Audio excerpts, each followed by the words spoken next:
A poor girl accidentally attended a charity event for the homeless, organized by a millionaire. While everyone was excited, the girl suddenly said to the millionaire, "You are going to jail." The scent of rain lingered in the air, dampening the filth that clung to the cracked pavement.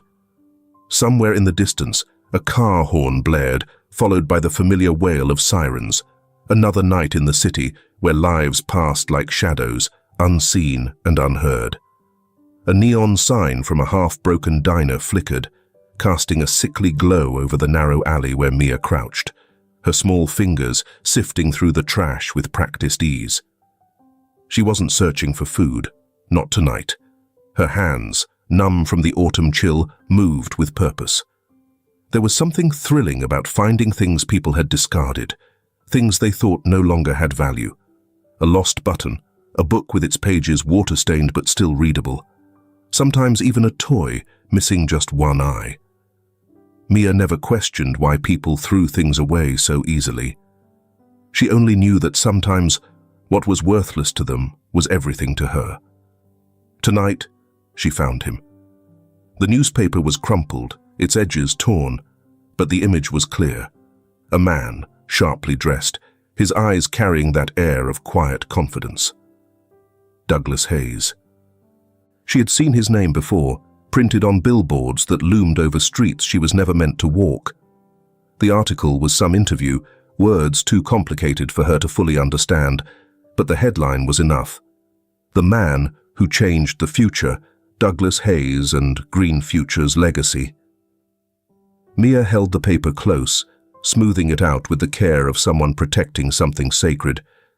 She didn't know much about him, only that he had built things, changed things, that people spoke of him like he was something more than just a man. She liked that, liked imagining that somewhere out there, someone was big enough to matter, big enough to make a difference.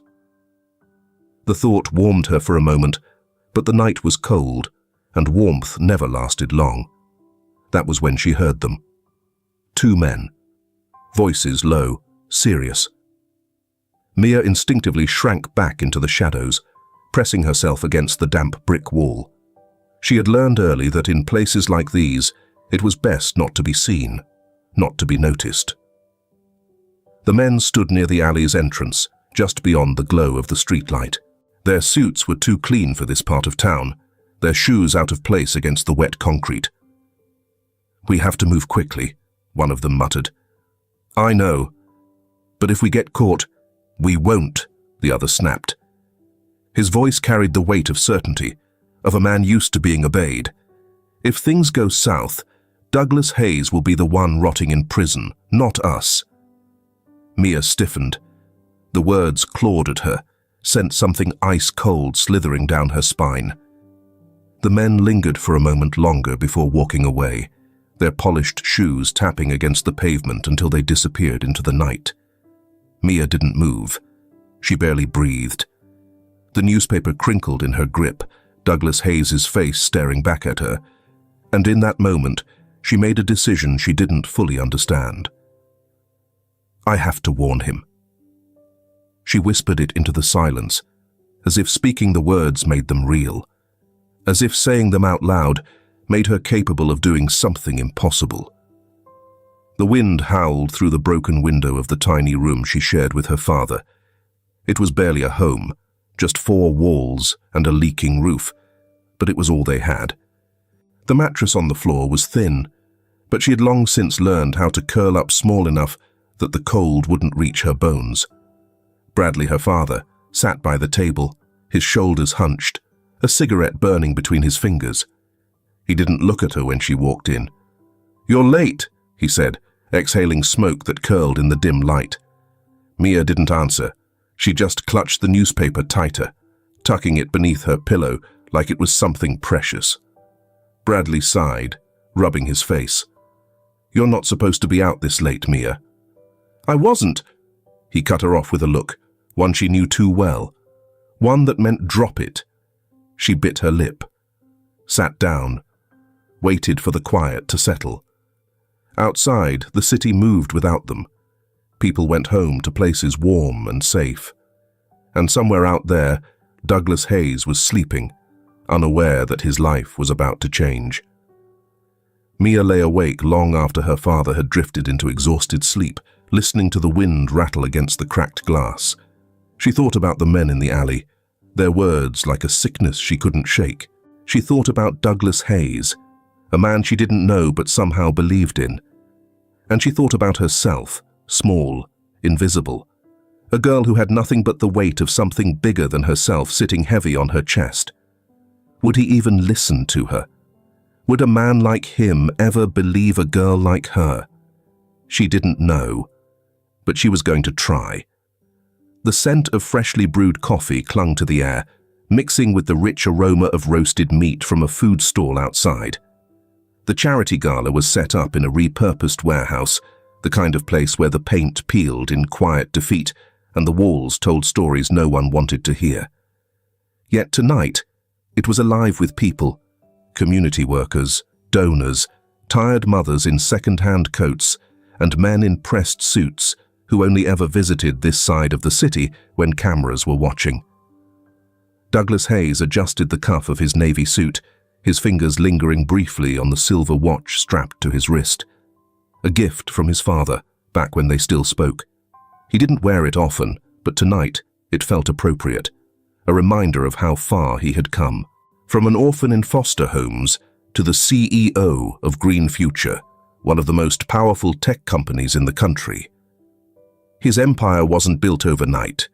It was built on sacrifice, on long nights in a cramped apartment, coding until his vision blurred, on losing friends along the way, on learning too young that the world didn't hand things to people like him. He had to take them. He scanned the crowd, offering polite nods, his mind already half elsewhere. These events were necessary, but he never lingered.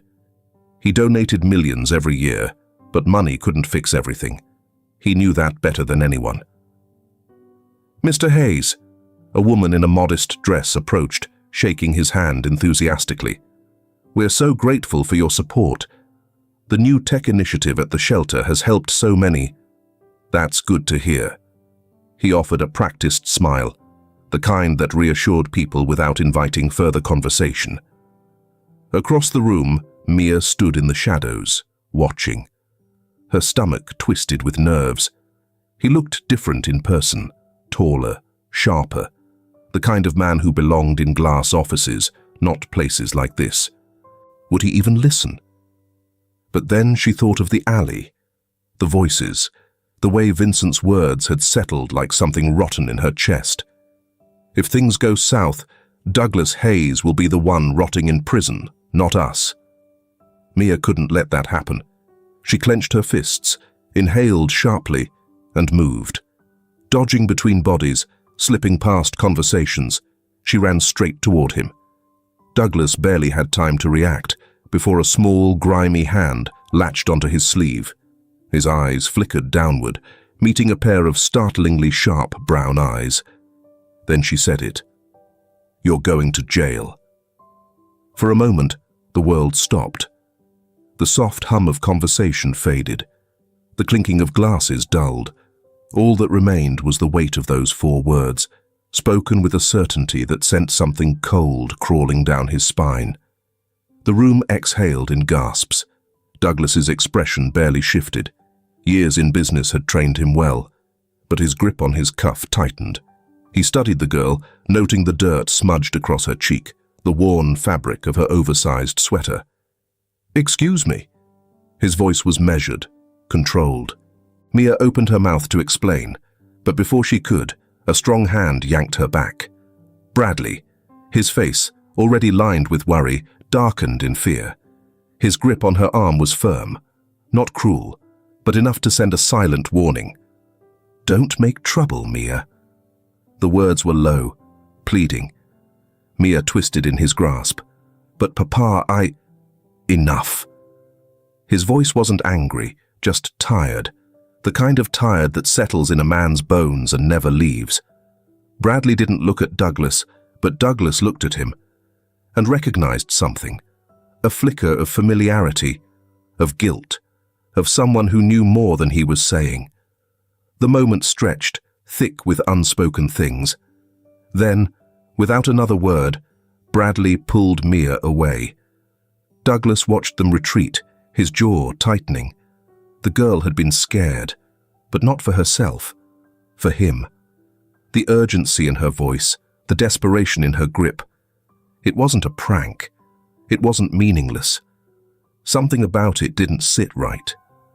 Cole, his assistant, appeared at his side, clearing his throat. "Strange kid," he muttered. "Probably just some street rat looking for attention." Douglas didn't respond. Instead, his eyes remained locked on the door where Mia had disappeared, her words still echoing in his mind. "You're going to jail."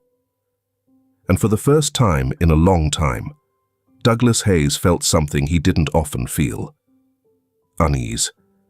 The skyline stretched beyond the floor-to-ceiling windows, a sea of shimmering lights that flickered like distant stars. The city never truly slept. Even at this hour, the pulse of traffic below and the hum of late-night conversations wove through the air, threading their way up to Douglas Hayes's penthouse. He sat in his study, a crystal tumbler of untouched whiskey at his side, fingers laced together as he stared at the reflection of himself in the glass. The girl's voice hadn't left him. "You're going to jail." A strange thing for a child to say, a stranger thing for a child to know. He exhaled slowly, pressing his thumb against his temple.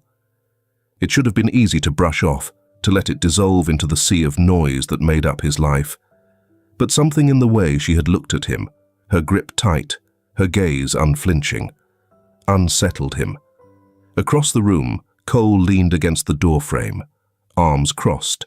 "Are we really doing this?" he asked, watching Douglas with mild exasperation. Douglas didn't answer immediately. Cole sighed. "She's a kid, Douglas. Probably just looking for attention, or money. You're too damn easy to rattle sometimes." Douglas's jaw tightened. "You didn't see her face." Cole scoffed, stepping further into the study. "And you think she's some clairvoyant? Or worse, part of some elaborate scheme to shake you down? The girl was filthy, dressed like she hasn't had a warm bed in weeks. What's more likely, that she's tangled in some conspiracy, or that she's just desperate?"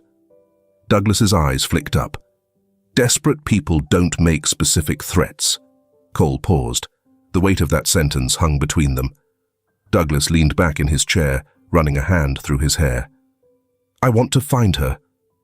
Cole groaned, rubbing his temples. "Of course you do. Have security start looking, quietly. I want to know where she lives and who she is." Cole hesitated, then relented with a tired shake of his head. "Fine, but when we find out she's just some kid with an overactive imagination, I get to say, 'I told you so.'" Douglas only nodded, his thoughts already elsewhere. Mia sat cross-legged on the thin rug, tracing patterns into the dust with her fingertips. The apartment was quiet except for the occasional groan of the pipes and the faint chatter from the television next door. Bradley paced behind her, his silhouette stretched long against the wall. "Do you know what you've done?" His voice was low, but the weight behind it made her shrink. She looked up at him. "I had to warn him, Papa." Bradley exhaled sharply, rubbing his hands over his face. He looked exhausted, more so than usual. The deep lines around his mouth pressed into something unreadable. Mia swallowed. "I heard them. They were talking about him, about setting him up." Bradley's hands stilled, fingers curling into fists at his sides. "He's a powerful man," he said finally. "Men like that don't need saving from people like us." "That's not true," Mia whispered. "Everyone needs saving from something." Bradley let out a hollow laugh. "You don't know the world yet, Mia." "I know when people are in danger," she shot back, her small hands clenching in her lap. Bradley turned to her, his face cast in shadows. "And what do you think will happen if they find out you were listening?" Mia hesitated.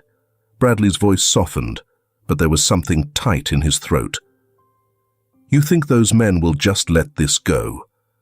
that people like them don't have ways of making problems disappear. A chill ran through her. "You don't understand what you've stepped into," Bradley said, his gaze dropping to the floor. Mia watched him carefully. "But you do." Bradley didn't answer. He reached for a cigarette instead, lighting it with hands that trembled just slightly. He turned away from her, staring at the small window, his reflection merging with the darkness outside. Mia had always known there were things he didn't tell her. Shadows of a past he refused to speak about. The way his eyes darted over his shoulder when they walked home. The way he avoided certain streets. The way he tensed when certain names were mentioned on the news. "Papa," she said quietly, "what aren't you telling me?" Bradley closed his eyes, exhaling smoke. "Go to bed, Mia."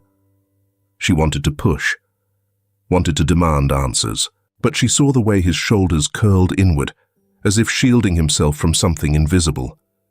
So she let the silence stretch. She lay down on the mattress, pulling the thin blanket over herself. But sleep didn't come. Outside, the city moved on. Somewhere across town, Douglas Hayes was staring at his own reflection, wondering what a little girl knew that he didn't. The apartment complex stood like a forgotten relic, its walls weathered with peeling paint and rusted railings. A flickering street lamp buzzed overhead, casting a dim glow over the cracked pavement. Stray cats weaved through discarded furniture and old newspapers, their eyes glinting in the darkness. Douglas stepped out of his car, pulling the collar of his coat higher against the night air. He had come alone, without security or assistance. He needed this conversation to be real, not another transaction where people fed him what they thought he wanted to hear. His polished shoes contrasted against the uneven pavement, but he walked with purpose, his gaze steady as he approached the narrow stairwell. The address Cole had tracked down was scrawled on a piece of paper in his pocket, but it wasn't necessary. He knew he was in the right place the moment he saw the door. It was barely holding together, the wood swollen from years of damp air, the paint chipping at the corners. He knocked once. No answer. He knocked again, firmer this time. A shuffle. A pause. Then the door cracked open just enough for Douglas to meet the wary gaze of Bradley Alvarez. The man's face hardened instantly. His grip tightened on the edge of the door, his posture stiff and defensive. Douglas spoke first. "I just want to hear what she has to say." Bradley didn't blink, didn't react. But Douglas saw it, the flicker of something buried deep in the man's eyes. Recognition, wariness, and something else. Fear. For a long moment, neither man moved. Then, with visible reluctance, Bradley exhaled sharply through his nose and stepped back, opening the door wider. 5 minutes, he muttered. Douglas entered, his eyes adjusting to the dim light. The room was small, suffocatingly so, with old wallpaper curling at the edges and a single bare bulb casting harsh shadows against the walls. A second-hand sofa, a small table, a pile of neatly folded blankets in the corner. It was a home, but a fragile one, and in the middle of it, cross-legged on the thin rug, was Mia. She didn't look surprised to see him. If anything, she looked prepared. Her dark eyes flickered between wariness and determination, her small hands curling into the fabric of her worn-out sweater. Douglas crouched slightly, lowering himself to her level. "Tell me what you heard." Mia hesitated, glancing at her father. Bradley exhaled sharply, rubbing his jaw before looking away. He didn't stop her. Slowly, carefully, Mia spoke. She told him about the alley, about the men, about the way their voices had lowered when they said his name. She repeated their words, the ones that had sent her running toward him. If things go south, Douglas Hayes will be the one rotting in prison, not us. Douglas listened intently, his expression unreadable. He didn't interrupt. He didn't question it. Because he knew. He had suspected for weeks now that something within Green Future wasn't right. Unusual transactions, discrepancies in reports. Nothing blatant enough to raise alarms, but enough to make him feel like someone was pulling strings behind his back. But now, hearing it from a child who had no reason to lie to him, everything sharpened. His mind worked through the implications. If this was true, then he wasn't just dealing with corporate betrayal. He was dealing with a setup, a deliberate move to destroy him. He sat back slightly, eyes narrowing. "Did they say any names?" Mia shook her head. "Number just yours." His jaw tightened. Bradley, who had been silent until now, finally spoke. His voice was sharp, edged with something Douglas couldn't quite name. "Enough!" Bradley snapped. "We're done here." Mia looked up, startled. "But Papa..." "No!" His voice was firm, final. He turned to Douglas, his expression unreadable. "You heard her. That's all there is." Douglas didn't move. He studied Bradley carefully. The tension in his shoulders, the way his fingers twitched slightly at his side. He was lying. Not about the conversation. No, Mia had told the truth. But Bradley knew more. A lot more. And he wasn't saying it. Douglas rose to his feet, his gaze lingering on Bradley for a moment longer than necessary. He could push. He could demand more. But he wouldn't get it. Not tonight. Instead, he turned to Mia. "If you remember anything else," he said, his voice quieter now, "I want you to find me." Mia nodded, her face set with quiet determination.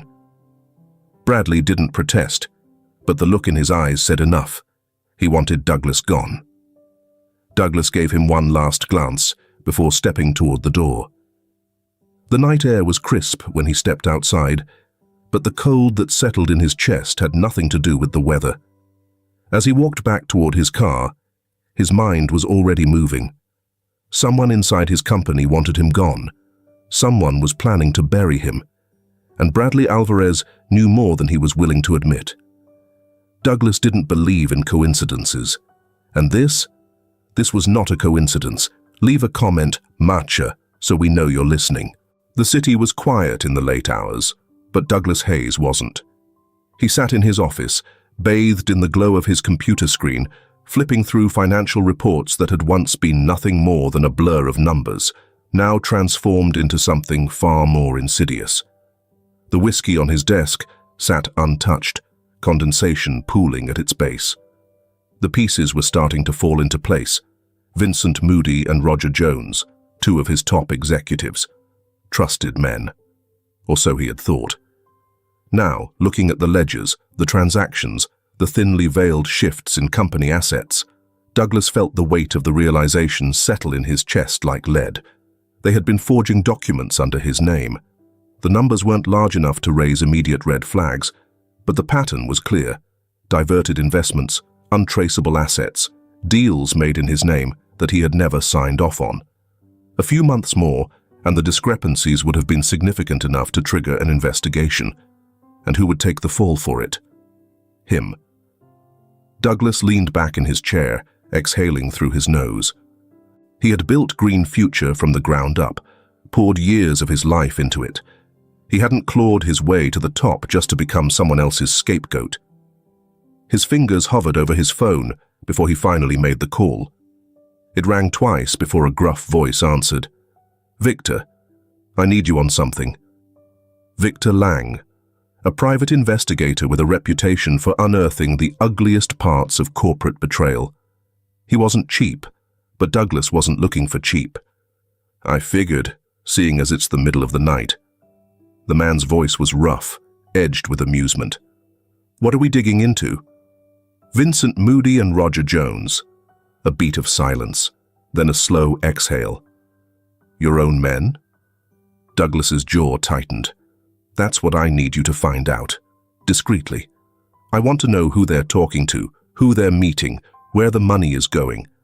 If they so much as buy coffee from someone I don't trust, I want to know about it." Victor let out a low chuckle. "Must be serious if you're calling me instead of your security team." "It is." Another pause. Then Victor's voice dropped into something more professional. "I'll start pulling threads. Give me a few days." "I'll be waiting." Douglas ended the call, but his mind wasn't at ease. If Vincent and Roger had been this careful, it meant they weren't working alone. Someone else had to be guiding them, orchestrating it. And that meant he wasn't just dealing with corporate fraud, he was dealing with something bigger. Across the city, Mia was awake. The apartment was dark, save for the faint glow of streetlights filtering through the thin curtains. She lay still, listening to the rhythm of her father's breathing from across the room. Steady, heavy, the kind of sleep that didn't come easy, but once it did, it refused to let go. She, on the other hand, couldn't sleep. Her mind wouldn't let her. Did I say enough? She had told Douglas what she had overheard, told him the most important part. But the look on his face, the weight in his voice, it had stuck with her. She wasn't sure if she had helped him, or only made things worse. The old ceiling fan hummed above her. In the quiet, she whispered to herself, "He believed me." Because he had. She had seen it in his eyes. But believing and acting were two different things. By morning, the tension in the apartment had only thickened. Bradley sat at the table, fingers drumming absently against the wooden surface. His coffee sat untouched. Mia watched him carefully as she rubbed the sleep from her eyes. "You should stay away from him, Mia." His voice was calm, but the weight behind it was unmistakable. Mia stilled. "Why?" Bradley sighed, rubbing his forehead. "Because men like him aren't part of our world, and people like us, when we get involved with people like that, it doesn't end well." Mia frowned. "He's not like them." "Maybe not." Bradley's fingers curled into a loose fist. "But he's powerful, and when powerful men go to war, the ones at the bottom always get crushed." Mia crossed her arms, stubborn. "He's in danger. And now you are too." She faltered. Bradley softened, looking at her fully for the first time that morning.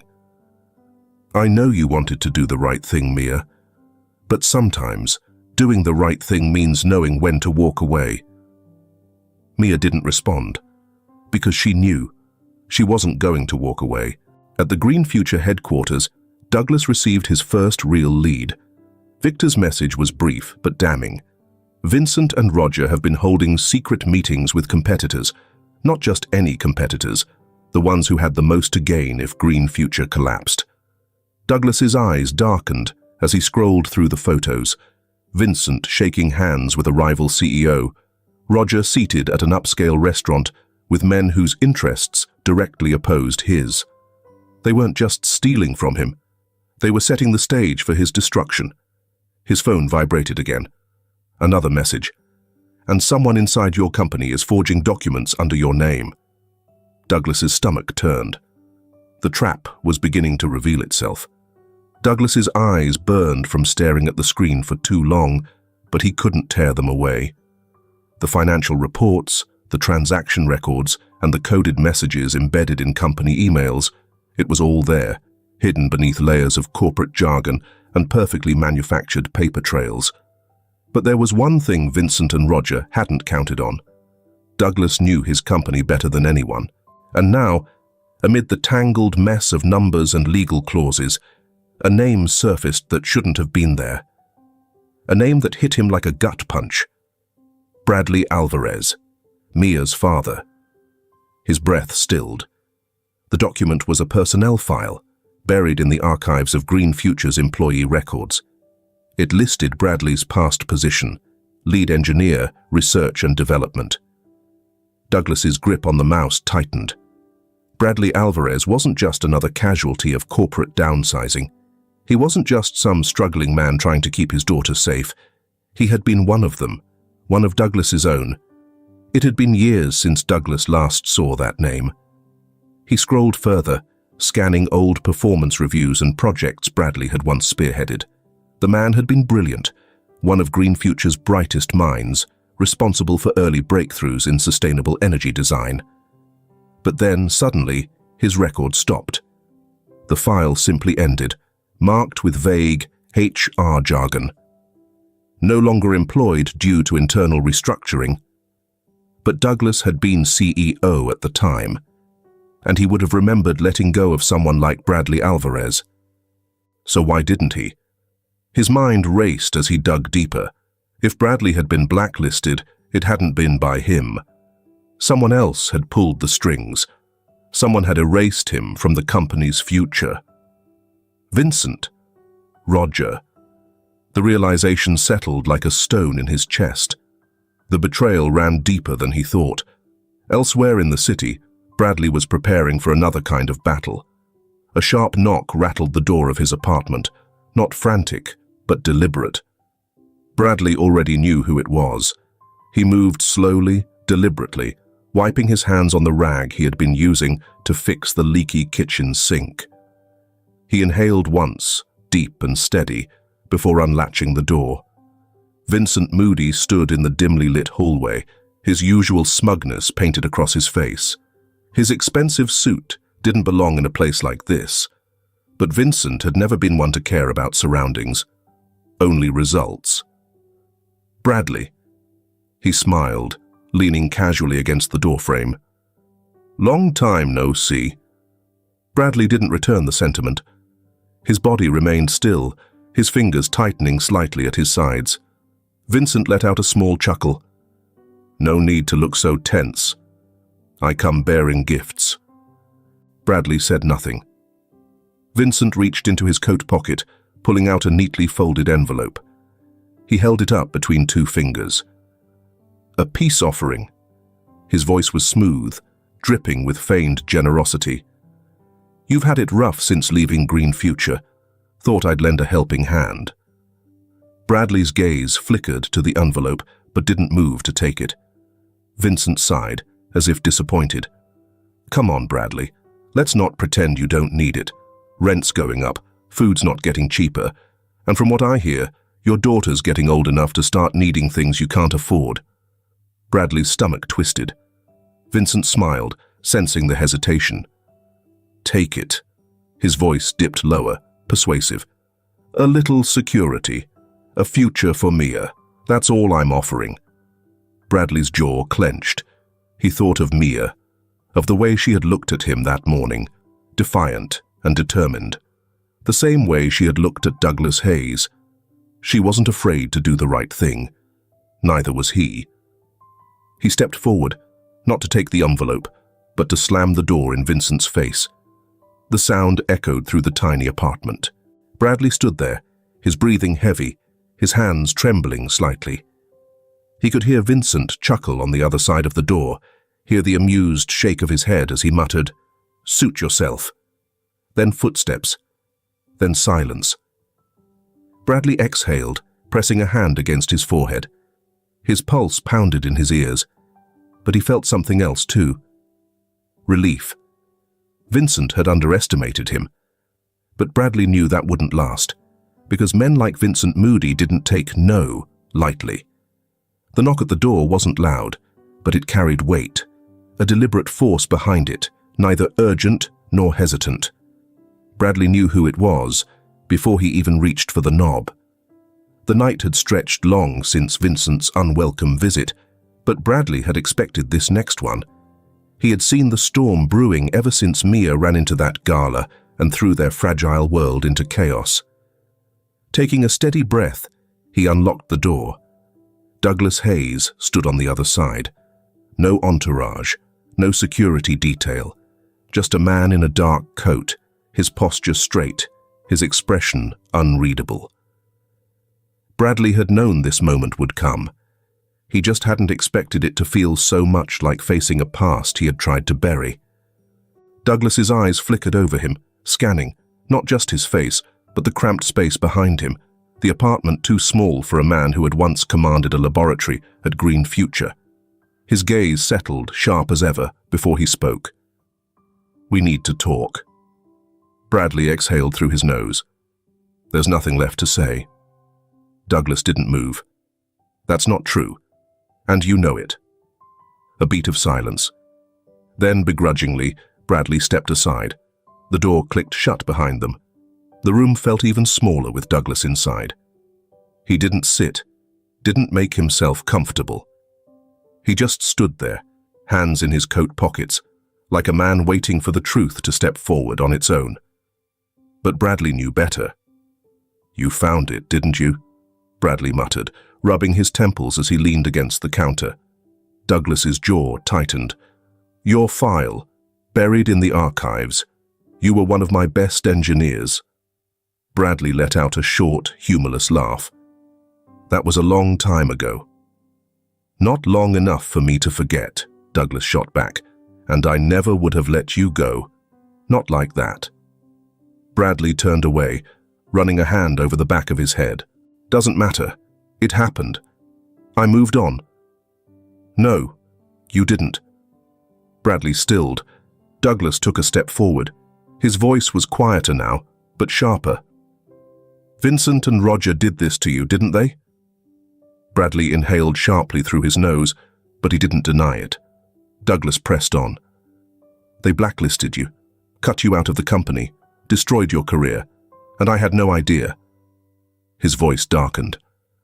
"I should have known." Bradley let out another bitter chuckle. "What would you have done, Douglas? You were too busy keeping Green Future from falling apart to notice a man like me being shoved out the back door." Douglas clenched his jaw. "You refused them, didn't you?" he said finally.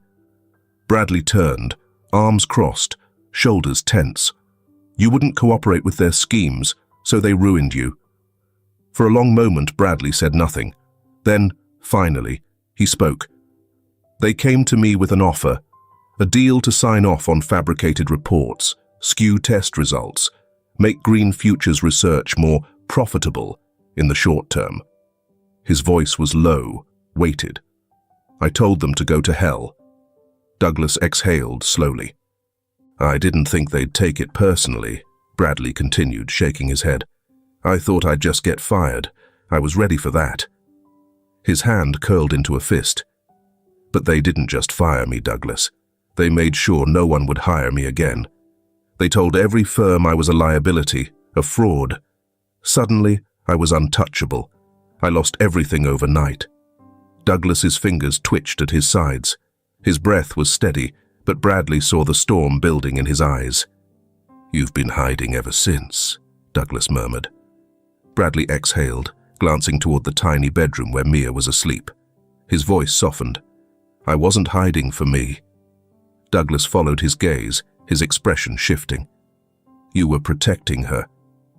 Bradley nodded, the truth settling between them like an unspoken truce. "They wanted me desperate, dependent. They thought I'd come crawling back eventually." His jaw tightened. "But I didn't. And now they're making sure I regret it." Douglas let the silence stretch before speaking again. His voice was calm, but there was steel underneath. "They won't stop, Bradley." Bradley knew that. He had known it since the moment he slammed the door in Vincent's face. "But we can stop them first," Douglas said. Bradley turned to him, studying him carefully. "You mean, fight back?" Douglas's mouth pressed into a firm line. "I mean, end this." Bradley exhaled, rubbing a hand down his face. "You don't know what they're capable of." "No," Douglas admitted, "but I'm about to find out." A slow, knowing look passed between them, and for the first time in years, Bradley felt something other than fear. He felt like maybe, just maybe, they had a chance. The city stretched beneath the night sky, a canvas of flickering streetlights and moving shadows. From the top floor of Green Future's headquarters, Douglas Hayes stood in his dimly lit office, staring out at the skyline. His mind was no longer clouded by doubt. Now it was war. The plan. It had to be flawless. Vincent and Roger had built their betrayal carefully, covering their tracks, ensuring the blame would fall solely on him when the time came. They had gotten away with it for years, quietly bleeding the company for their own gain. That ended now.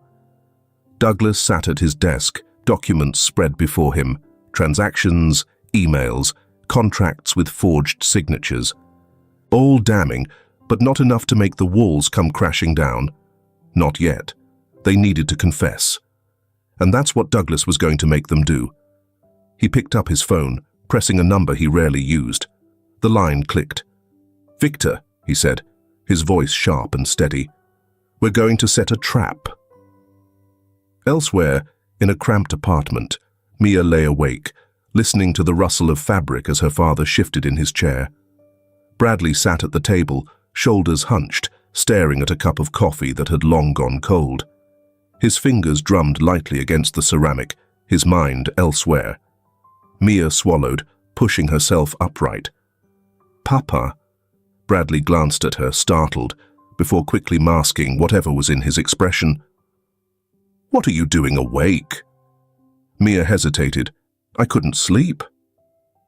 Silence. Then, she asked what had been weighing on her since Douglas had walked through their door. "Will everything be okay?" Bradley's lips parted slightly, but no words came out.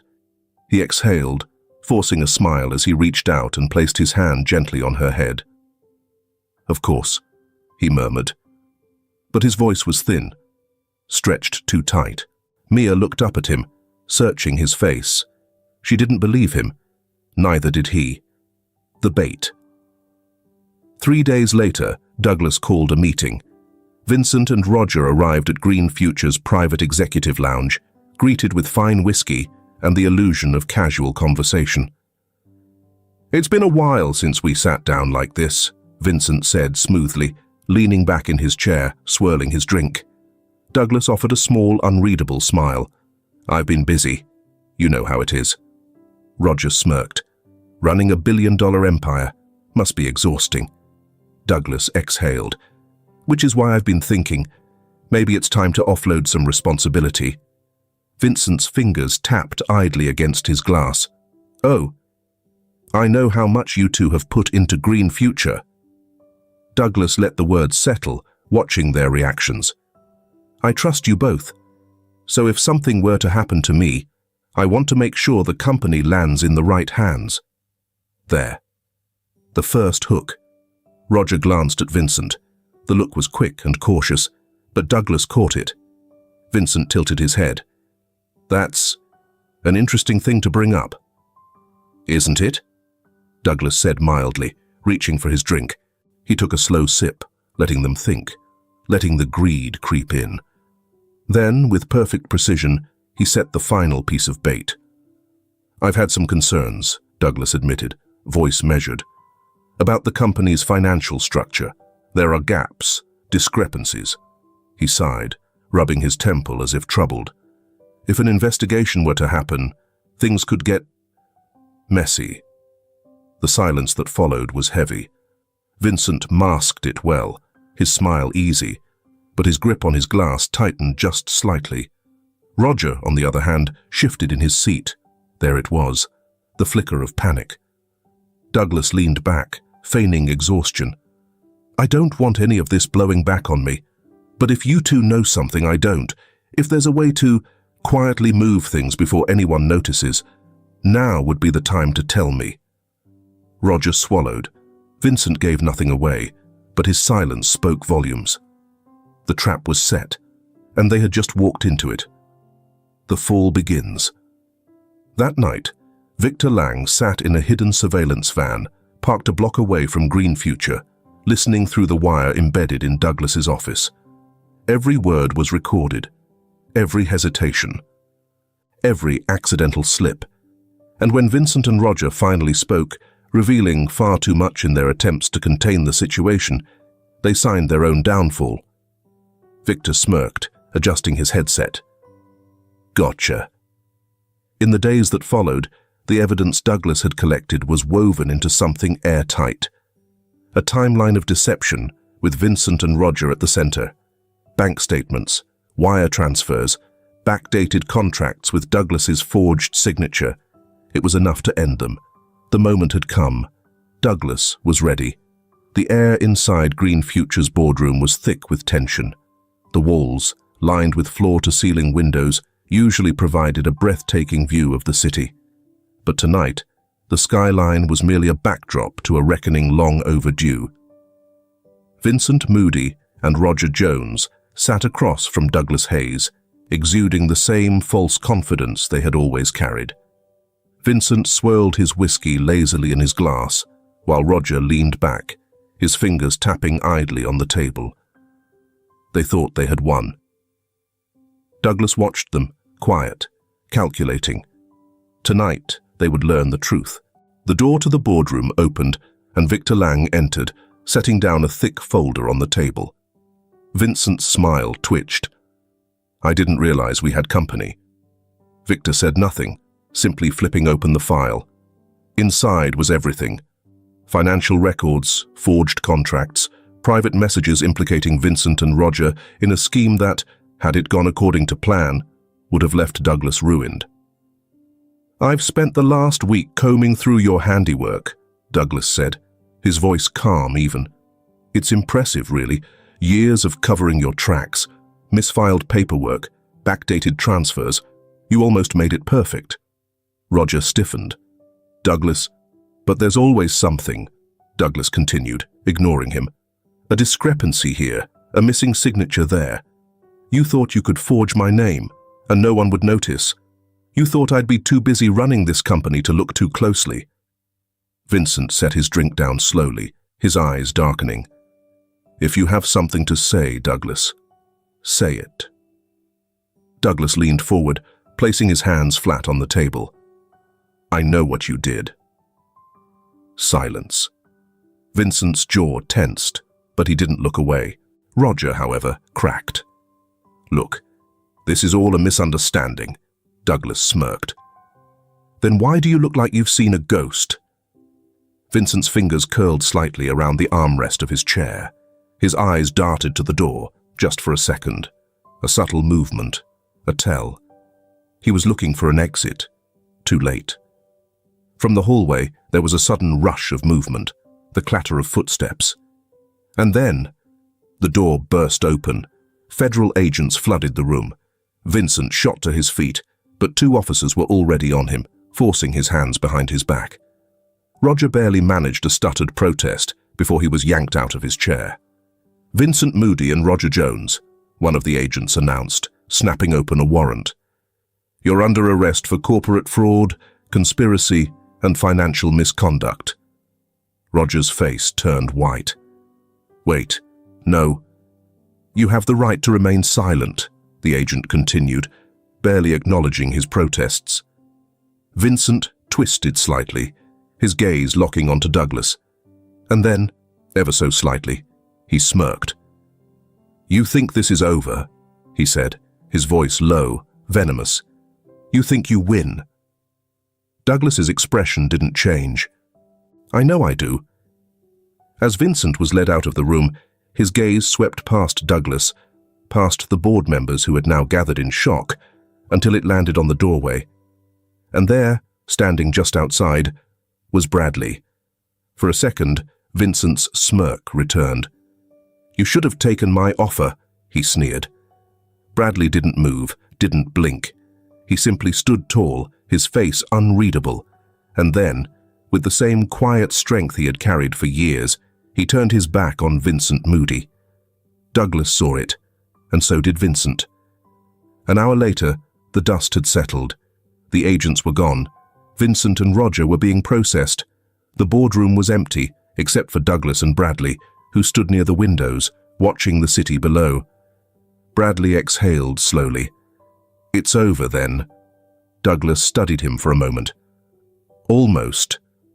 Bradley turned his head slightly. "They'll fight it in court," Douglas said. "They have lawyers, money stashed away. This won't be clean." Bradley nodded as if he had expected as much. "But they won't come back here." "No," Douglas confirmed. "They won't." A long silence stretched between them. Then, quietly, Douglas said, "You were one of the best." Bradley stiffened slightly. Douglas looked at him. "And they stole that from you." Bradley swallowed, turning his gaze back to the city. "Doesn't matter anymore." Douglas studied him for a long moment. Then finally he said, "It should." Bradley didn't answer, but this time when Douglas spoke, there was no question in his voice. "I want you back." Bradley let out a soft, breathy chuckle, not mocking, just disbelieving. You're offering me a job?" Douglas crossed his arms. "I'm offering you what was always yours. I should have never let them take it from you." Bradley hesitated. For years, he had lived in the shadows, protecting Mia, scraping by. He had buried the man he used to be, the one who had once walked into Green Future with ideas in his head and fire in his veins. Could he be that man again? Could he even try? Before he could answer, a voice interrupted them from the hallway. "Papa?" Bradley turned, and there stood Mia, clutching the doorframe, her eyes big, hesitant. Douglas glanced between them, then took a small step back. "I'll give you time to think about it." Bradley nodded, watching as Douglas left. Mia stepped forward, searching his face. "Are we safe now?" Bradley knelt in front of her, brushing a stray curl from her forehead. He forced a smile, but this time it wasn't uncertain. "Yeah, kid," he murmured. "I think we finally are." The city was waking up, bathed in soft golden light as the first streams of morning sun filtered through the glass walls of Green Future's headquarters. The quiet hum of coffee machines, the rhythmic tapping of keyboards, and the occasional murmur of conversation filled the air. It was a normal workday. For Bradley Alvarez, it was anything but. He stood in the middle of the hallway, adjusting the ID badge clipped to his chest. His name was back where it belonged, a place he had once lost, a place he never thought he would return to. But here he was. The first few days had been a test. He could feel the weight of curious stares from those who remembered him, the engineer who had disappeared without a trace. Some whispered, some avoided eye contact, and others approached cautiously, unsure of what to say. But Bradley didn't need their approval. He had spent too many years in the shadows to worry about what people thought. Instead, he did what he had always done best. He worked. By the second week, things shifted. The whispers faded, replaced by respect. People stopped questioning his presence and started seeking his input. Younger engineers, who had only heard his name in passing, quickly realized why he had once been one of Green Future's brightest minds. And amidst it all, Mia watched. She often sat quietly in a corner of his office, her chin resting in her hands, her big eyes following him as he sketched out ideas on a whiteboard, his mind deep in calculations. One afternoon, after a long meeting, she slipped beside him as he packed up his papers. "I like watching you work," she whispered. Bradley paused, his fingers stilling over the pen in his hand. He turned to look at her, and for a moment he saw the little girl who had spent years watching him struggle. The little girl who had never once doubted him, even when the world did. He swallowed the tightness in his throat and brushed a curl from her forehead. "Yeah, Mija," he said softly. She nodded. "You look happy." For the first time in years, he realized she was right. Their old apartment, the tiny, suffocating space with peeling paint and a door that barely locked, was a thing of the past. Now, Bradley and Mia lived somewhere different. It wasn't extravagant. Douglas had made sure of that. Bradley wouldn't have accepted it if it was. But it was safe. It was clean. It was theirs. The first night, Mia had run from room to room, touching everything, pressing her palms to the fresh painted walls as if she needed to feel that it was real.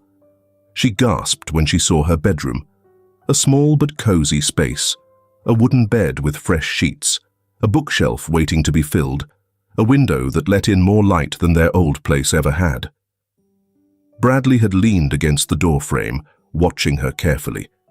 She traced the headboard of the bed, her small fingers trembling slightly. "Do we really get to stay?" she whispered. Bradley's heart clenched. He crossed the room, knelt in front of her, and cupped her face gently. "Yeah, Mija," he murmured. "We do." For a second, she just stared at him. Then, suddenly, she flung herself into his arms. Bradley held her tightly, closing his eyes. For the first time in years, They weren't just surviving. They were home. 2 weeks after Bradley started his new job, another letter arrived. This time, it wasn't for him. It was for Mia. She sat at the kitchen table, staring at the envelope as if it might vanish if she touched it. Bradley nudged it toward her. "Go ahead," he encouraged. She hesitated, then peeled the seal open with careful fingers. She read the first few lines, then stopped. Her lips parted, her breath hitched. Her hands began to shake. Bradley's stomach dropped. "Mia?" She didn't answer. Instead, she bolted from her chair, straight into Douglas's arms. Douglas, caught off guard, let out a surprised chuckle as she buried her face against his chest. "That good, huh?" he asked gently. Mia nodded furiously, unable to speak. Her fingers clutched at his jacket as if she never wanted to let go. Bradley reached for the letter, scanning the words. And there it was, printed in black and white. Accepted for full enrollment. A real school. A real chance. His throat tightened as he folded the letter and placed it carefully on the table. Mia had dreamed of this, but never dared to hope. And now, here it was. He looked up at Douglas, who met his gaze with quiet understanding. No words were needed. Douglas hadn't just changed Bradley's life. He had changed Mia's future. That night, as Bradley tucked Mia into her bed, the first real bed she had ever called her own, she reached for his hand. "Are we going to be okay now?" she whispered. Bradley brushed a strand of hair from her face, pressing a soft kiss to her forehead. "Yeah, kid," he murmured. "I think we finally are." Months had passed, and with each day the weight of survival had lifted, replaced by something unfamiliar: stability, purpose, hope. For Bradley, life no longer felt like a fragile thread threatening to snap. He had found his footing again, stepping into the role he had once lost at Green Future. He had work that challenged him, colleagues who respected him, and a home that no longer felt temporary. And for Mia, everything had changed. She no longer woke up to the sound of dripping pipes or the chill of a broken window. She had a real bed, a real school, and the simple joy of knowing where her next meal would come from. She no longer had to fight for a place in the world. She had one. But for Douglas, the journey was far from over. Green Future had always been about innovation, but now it was about something greater. A future not just for the privileged, but for those who had been forgotten. And today, that future was finally taking shape. The Green Future Initiative was more than just a project. It was a statement. What had once been an abandoned warehouse now stood as a beacon of opportunity, a place where those who had fallen through society's cracks could rebuild their lives. The first floor housed a training center for the homeless, offering skill-building workshops, job placement programs, and mentorship. No longer would intelligence, talent, or hard work be wasted simply because someone had fallen on hard times. Above it, a school for underprivileged children promised education, stability, and a chance at a different future. Mia would no longer be an exception. She would be one of many who had been given a chance. The grand opening had drawn a crowd. Investors, board members, and city officials had gathered, dressed in polished suits and polite smiles.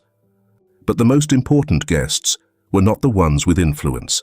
They were the ones who had once believed the world had given up on them. Among them were men and women who had spent years sleeping on cold sidewalks, now standing in line to register for training programs. Parents clutched their children's hands, hesitant but hopeful as they approached the entrance to the school. And in the middle of it all stood Mia, her small hand gripping Douglas's tightly. Mia's eyes darted across the crowd, landing on a boy about her age standing near the school entrance. His clothes were worn, his sneakers scuffed, and his posture uncertain. Beside him, his mother fidgeted with the strap of her bag, her shoulders hunched as if expecting to be turned away. Mia let go of Douglas's hand and made her way toward them.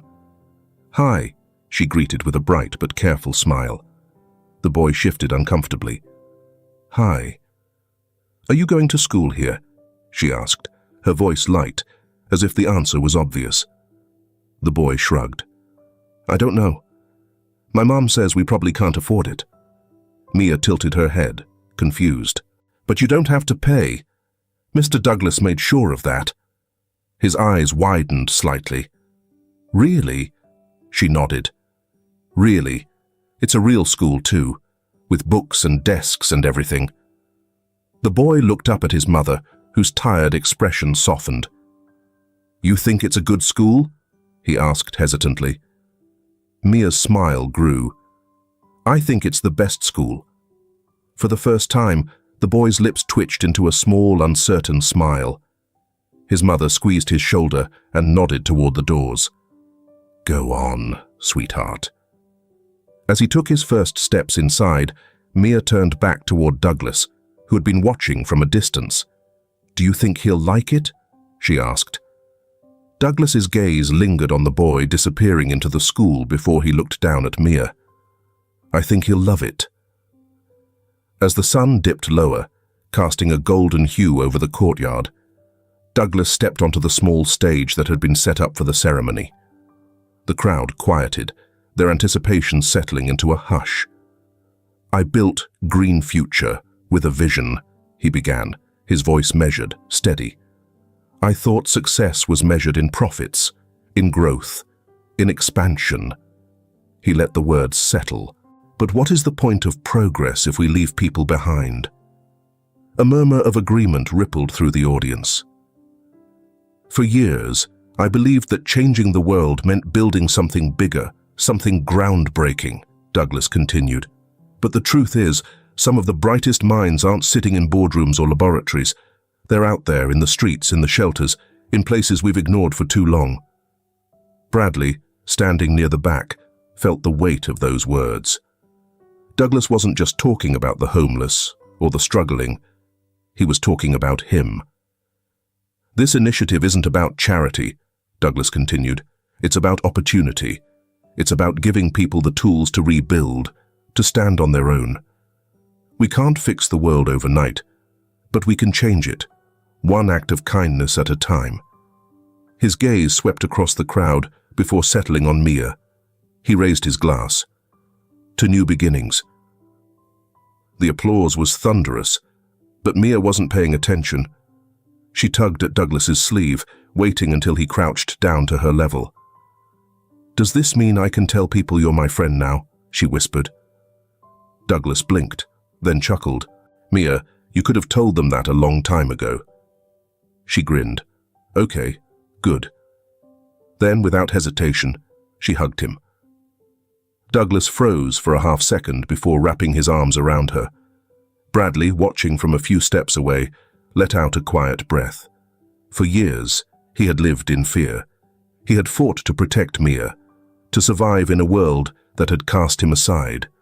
But today, for the first time in a long, long time, he smiled, not out of relief, not out of gratitude, but out of hope. The past would always be a part of them, but now the future belonged to them too. The story didn't end here. It was just beginning.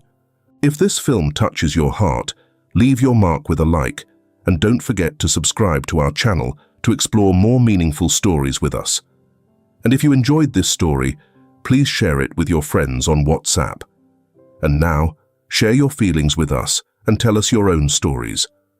Every word you share is a building block that helps create our strong and enduring community.